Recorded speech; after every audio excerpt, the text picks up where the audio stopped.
Hi, it's Tammy Buss from Blueroots, and you're listening to S.M.E Stories. You are now listening to the next great small business podcast. Welcome to the S.M.E Stories podcast, where it is all about small businesses in Canada. And here's your host, Ken Alfred. Hey everybody, thanks for on the show. We got a great episode today with Tammy Buss. Now, Tammy Buss is the founder and CEO of Blueroots. So a little bit about Tammy. Tammy Buss has helped hundreds of Canadian family businesses during her 30-year career. The founder and owner of Buss Financial Systems, educator, the author of Passing Down Your Success, host of the Business of Family podcast, and most recently the visionary of Blueroots. She has navigated the very issues she guides businesses through. With her client experience and trial and error in her own family, she has developed and redefined success business transition strategies and tactics focusing on opening up positive communication. All right, so we're going to have a very interesting chat with Tammy, and I think you're going to learn a lot. So sit back and absorb. All right, guys, we have Tammy Buss from Blueroots. Tammy, how you doing?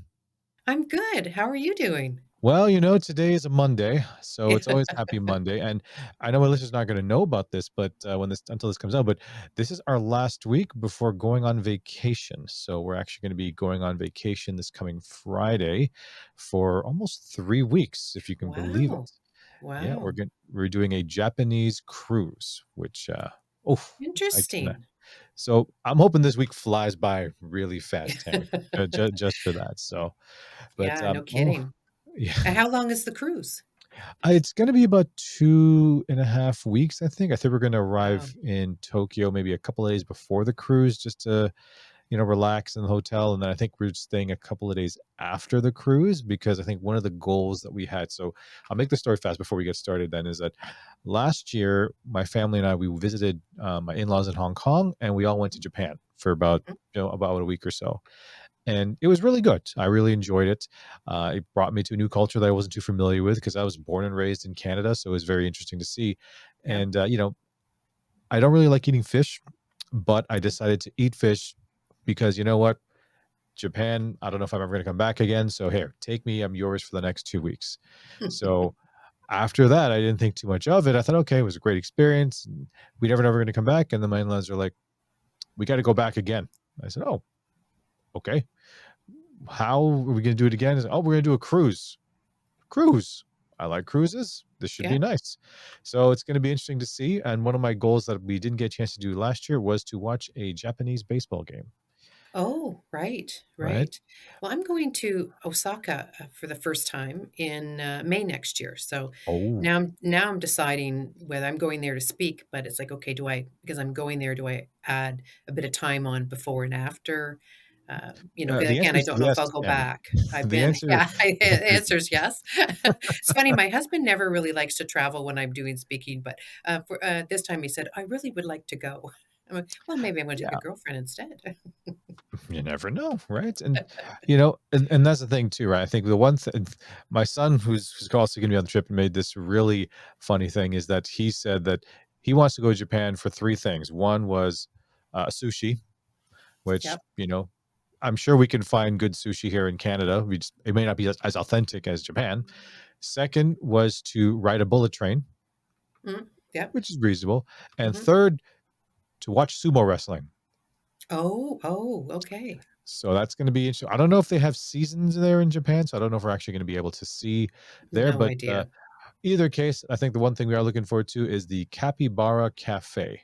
So if you're not familiar with all those animal cafes they have in Japan, whether it's dogs, cats, or in this case, capybaras, Mhm. you basically pay a little bit of money. I think the minimum is you just have to buy a drink, and then Yeah. you just pay for time there, which is 10 minutes or half an hour, and you get to play with the pets, I guess, and feed Oh, them. interesting. Yeah, I mean, the capybaras are huge. They're like Yeah, really big. yeah, they're big, and they're not Mm. exactly cute little things. They can be. Mm. I think I like them, but I talked my kids down from wanting a whale and a shark when we wanted a pet. So I said a capybara is pretty good. So, Probably but good. anyways, all right, let's get back to this here. So, all right, Tammy Buss, Blueroots, what's your story? Well, what's my story?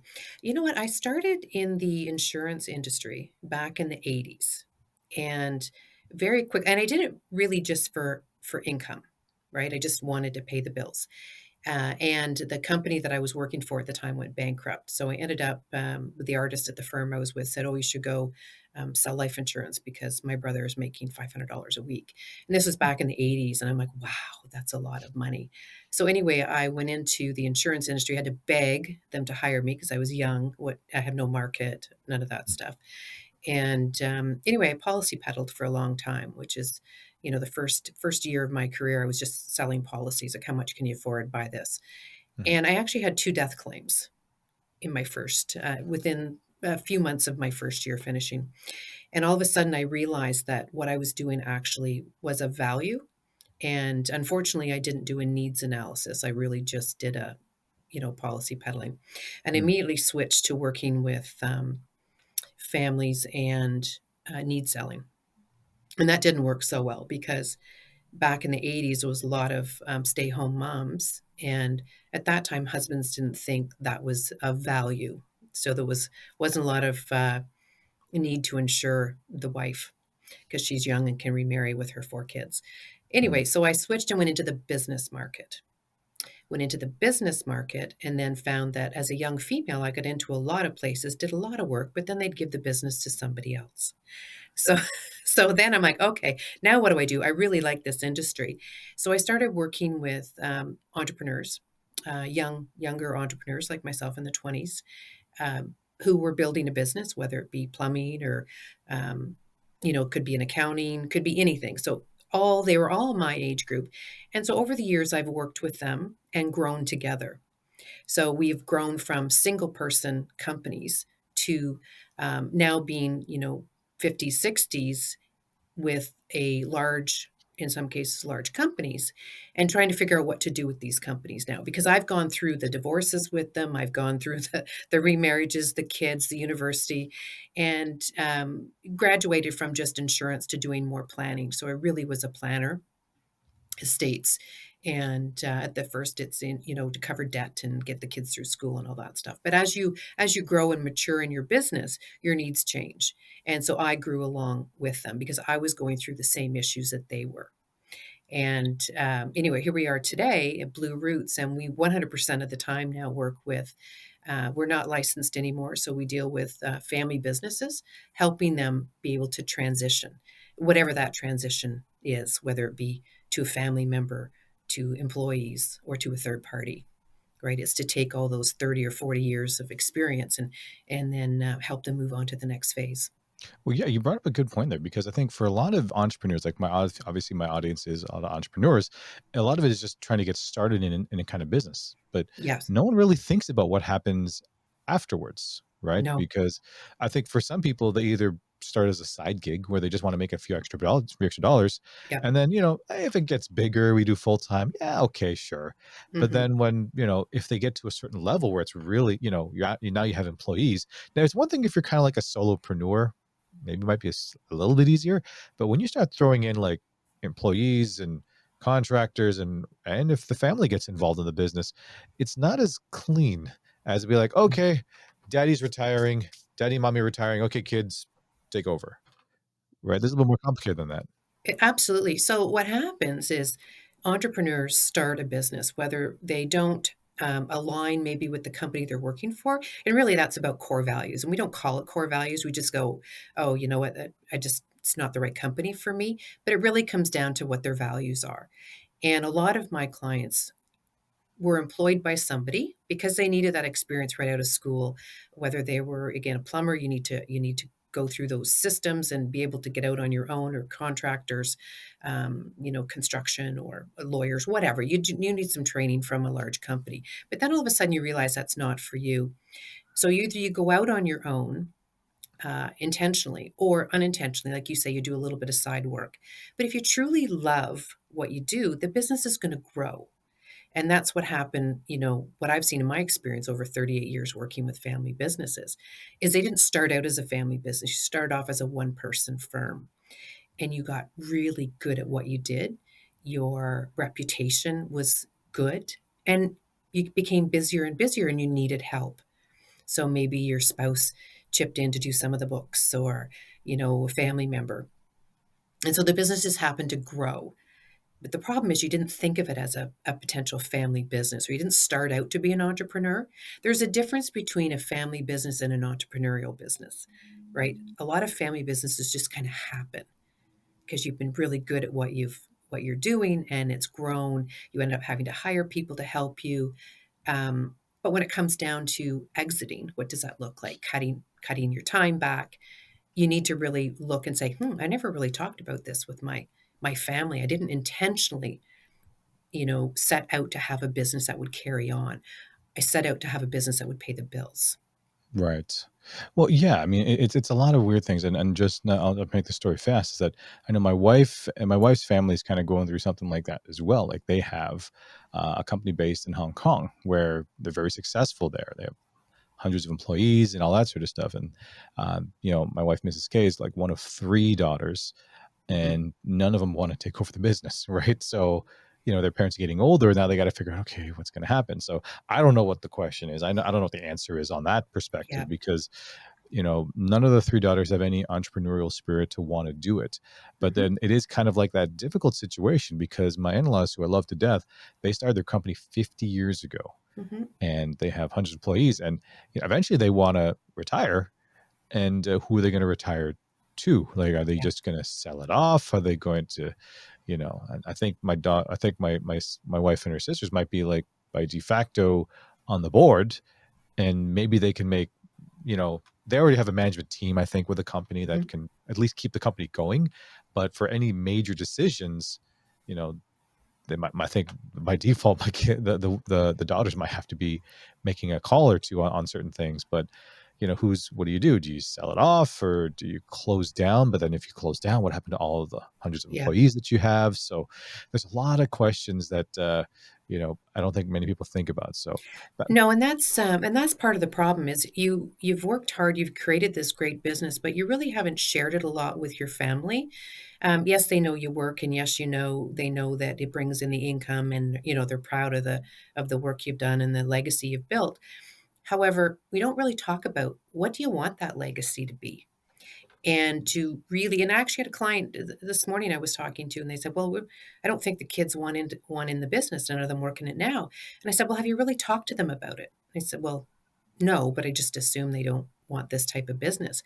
But you forget there's lots of opportunities, and what we describe as the three circle model, which was developed back in the 70s out of the Harvard Business School. And it really is understanding the three circles. So one is the family circle, one is the ownership circle, and one is the business circle.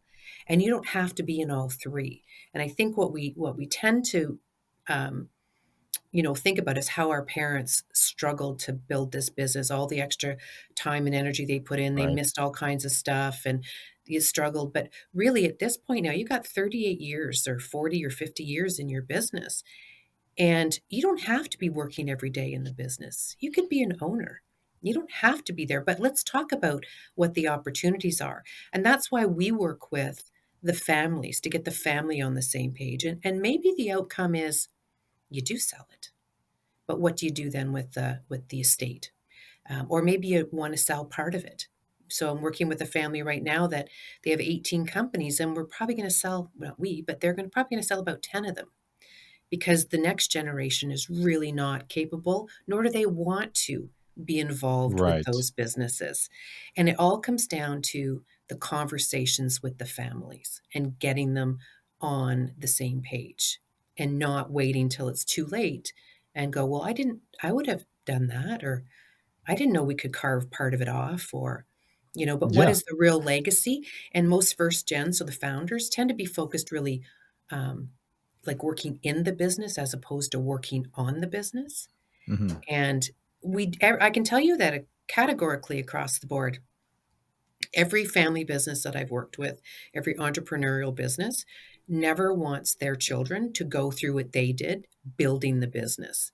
But like Right. it's already built. That hard work, banging on doors, getting clients one at a time is done. Now what you have to do is to either maintain it or potentially grow it or carve it off or acquire more, whatever you really want to do.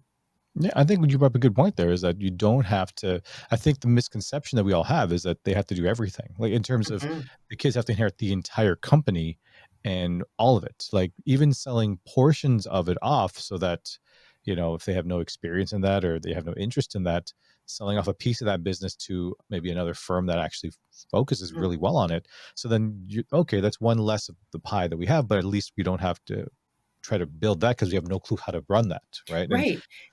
And that's part of the discussion that you have with your family, because yeah, if the legacy is, "Wow, this business has done so well, we wanna maintain it, but I don't wanna work in it."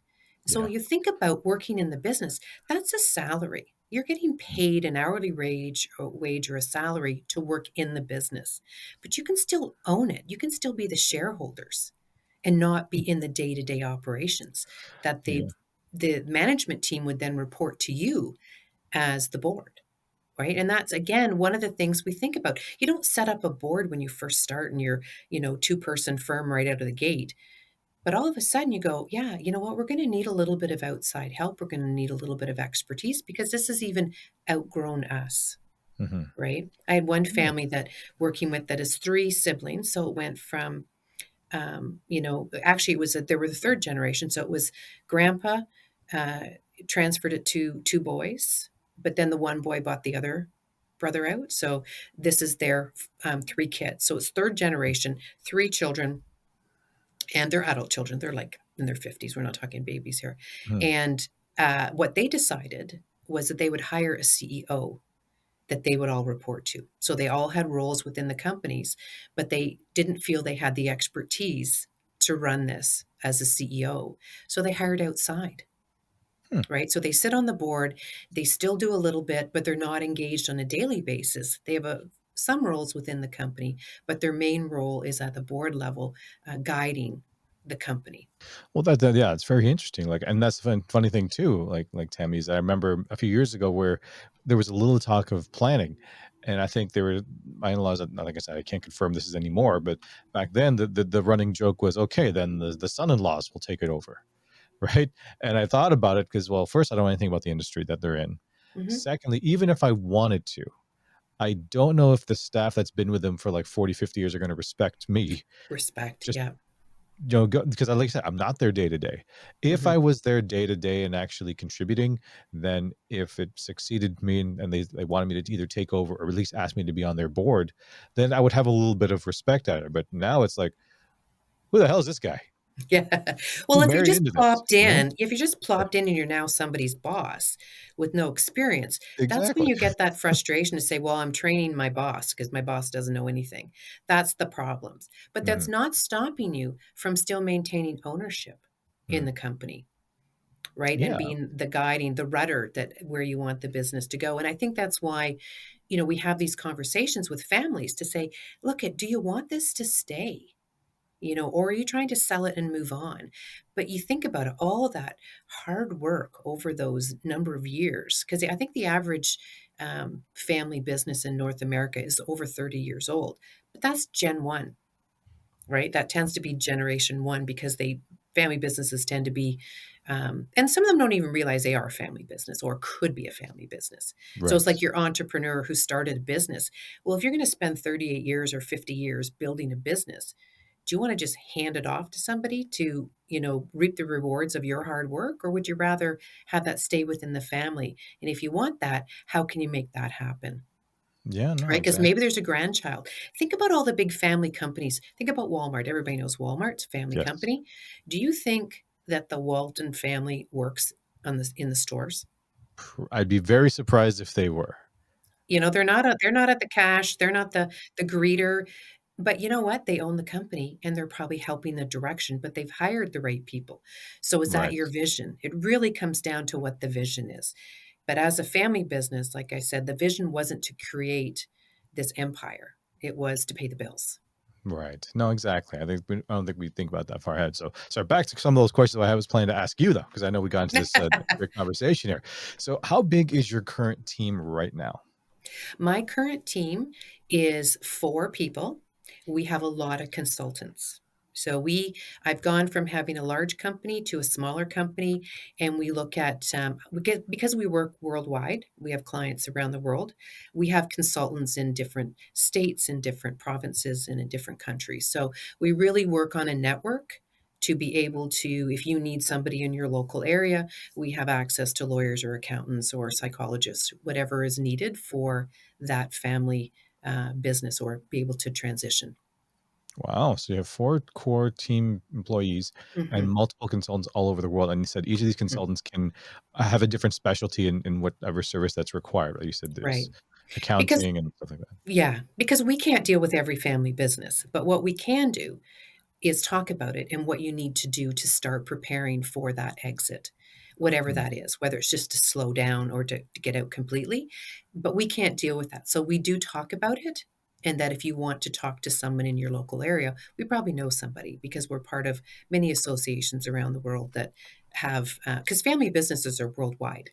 It's not limited yeah. to a specific area and the Yeah. problems that you have. So I've got clients who have 2 employees, or I shouldn't say 2, 20 employees and, bring in $20 million. And then we've got companies that have 50,000 employees who bring in billions of dollars. But the common denominator is their first or second generation businesses. So there's Mhm. no real structure. They've not been through a transition before. They don't know how to do it. The business might be very successful, but it's getting the family on the same page that becomes a bit of an issue.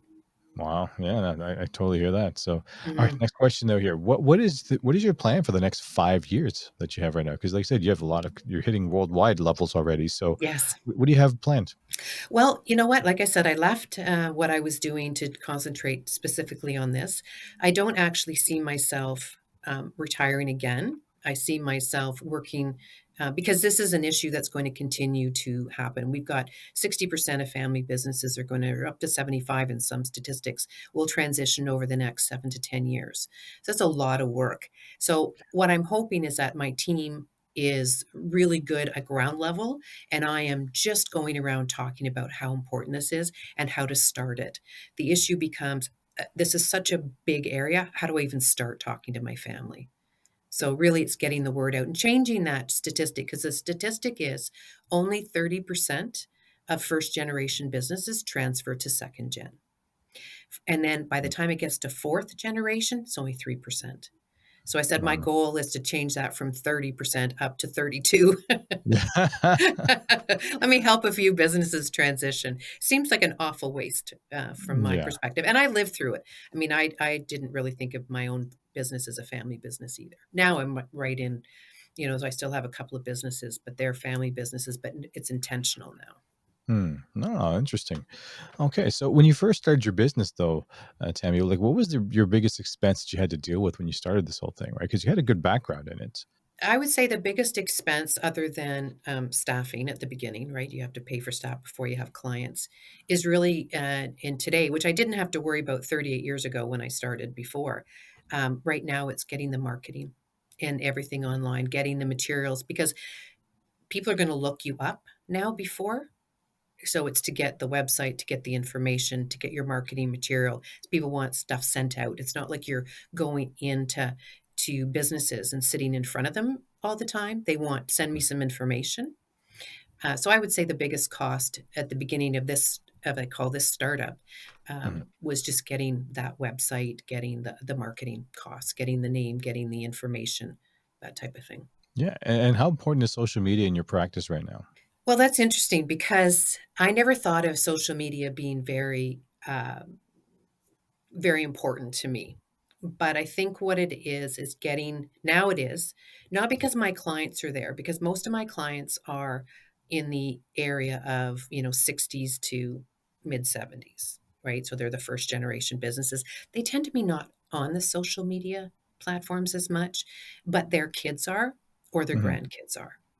And what it does is it tweaks them to say, "Oh, I'm having that struggle with my parents. I don't know what's happening."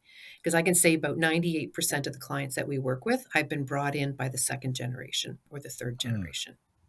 So it's the ones who are grinding away who don't realize they need the help or that there's help out there. So I think it's important and in particular, whatever product you're trying or information you're trying to get out there, it's really consistency. It's not going to sell it for you, but it's going to get people to start asking questions or talking about it. Well, yeah, absolutely. I mean, that's why, like, I had to hire someone to do my social media because I have 0 knowledge in it Yeah, at all, me right? too. Because and those people who used to, like I remember going through, like, social media before, and they were like, "You ever seen on your social media feed that you see, like, wow, all these people are posting, like, multiple times a day, almost every day." I'm like, "How the hell do they have time to post all this stuff?" And then It you is learn, like, hard. it is hard, and a lot of it is, like, they pre-record it, and they just put on a calendar or a planner, and they just have someone's plan when it's gonna go out, which I was Yeah. like, "Oh, that makes sense." Yeah, Right? there's a lot of that, it's the planning, but you still have to get it done to be ready Yeah, to go out on these systems. You have to write the articles, you have exactly. to do the blurbs, all of that stuff, and that's a full-time role. That's one of the first hires I That had is, was that's that, only because I don't know what I'm doing, nor would I think about it. But what I find interesting is when we do have a client who comes over, the first thing we do is go research them on the company, right? And if there's not a big social media presence, you sort of go, are they legit? right. Right? Hmm. Used to be you had to have a business card and, letterhead and Yeah, all that was that all you stuff. needed. Now it's you have to have, the information out there for people to be able to find you, Yeah, which I you have find to be found, fascinating. you know? You have to be It's able to be found, and you have to have not just who you are, but a little bit of information about you has to be out there somewhere, whether, yeah, like you say, you're posting or your website or, links to other things that you've been involved in. I think it gives people a sense that, you're legitimate, you're there, because there's so much fraud out there now. And I think that, yeah. uh, you know, can't be too Unfortunately slick. It's gotta be, well, yeah, I real. mean, I got screwed over one time from this one guy, and I should have known better. But they said, "Hey, we can take a photo and put it into like this little animation thing for you, or like a little so for if you don't like if you can actually see on the on the app we're using right now, Tim. I don't know if you see this little picture of me of here. I can see the big T on yours. I don't know if you can see mine, but mine No. has a little cartoon character of me just Oh, with a yes, I did microphone. see that. Yeah. Yes. So I paid for that, right? And I said, okay. I got a couple there, and I said, hey, can you do one for my family, right? Radio silent, and I already sent them the money. And it was only like $60, so Mm, it's not like it was a huge thing. But mhm. you don't know who's legit anymore because they gave me something. So I thought, okay, they gave me something. I paid a little bit of money, and they gave me like this little cartoon thing of myself and stuff. So I thought, oh, must be legit. And then, I guess I'm more of the optimist of it. Yeah, I, me I too. don't want to think people are going to screw you over, but I have to be very careful with it because I know I've said no to nobody who's ever wanted to come on the show, except Mhm. for one company, and Yeah. I didn't even say no. I just said, okay. I kind of vetted them just a little bit because they said, "Hey, can we want to be on your show? We want to show your listeners how they can buy houses with just their credit cards." Oh. And I'm like, um, what? And they said, yeah, yeah, we could whole thing, and they can just use their credit cards and just get lines of credit to purchase properties, and then they can invest in whatever. I'm like, okay. Uh, can you send me like your address, your website, your corporate address, and Mhm. all that sort of thing? And next thing you know, yeah, sorry, Ken, we're just really busy right now, and we'll find another time. Never heard from them again. Yeah. Right? And I'm like, I'm not gonna put my listeners through that. No, it's interesting. We have a podcast as well, The Business of Family, Yeah, and we get a I was gonna get you to promote that actually. So yeah, yeah. we get people who like you will write into we always use our info, email. We don't use our personal emails. Everything goes to the info. And you look at it and everything looks good, and then you're like, okay, let's look these people up. There's nothing. You're like, okay, so Mm, what is the point? I don't understand. We talk about businesses and how to prepare for that transition, whether you're the founder or you're the kids of the business, right? The mhm. grandkids or the like. How are we going to deal with this business? You're like, well, what does this have to do with that? Kind of like the credit card. Yeah, it's weird. So Yeah. awesome chat on that one. So just so last few listeners can hear this, where can people reach out to you? They can reach out to us through our website, which is Blueroots, Roots, Blueroots .ca. They can email at info@blueroots.ca. Yeah, they can find us online, follow us on LinkedIn, DM me on LinkedIn. It's Tammy Buss. So yeah, lots of ways to get a hold of us. Nobody ever calls anymore, so it's Yeah. all about emails or direct messages. Well, Yeah, I've seen one that actually gave out a phone number, which is really weird, but okay. And Yeah. any final advice you want to give the listeners on whether they want to start their business or they're currently in the middle of doing their business? You know what? The big thing is communicate, but also get help. There's a lot of people out there willing to help and listen, be part of a group, and get advice from people who have been there and done it. No point in making the same mistakes over and over again. There's a lot of help out there, people who really want to help you. All right. Well, thank you very much, Tammy. This was an awesome conversation. Well, thank you very much for inviting me. Hey, do you need an error-free website? Do you need transcription that's accurate and on time? Would you like to remove noise from your video or audio recording? Do you need a spokesperson for your business? If so, we can help. At Northway Capital Group, we are happy to announce that we are now providing website testing services, audio transcriptions, and audio cleanup, as well as spokesperson services. We would love to help you on your next project. Contact us for more information at northwaycapitalgroup@gmail.com. Thank you for listening to the S.M.E Stories podcast, which is owned by Northway Capital Group. Please follow us on Instagram and Facebook at Northway Capital Group.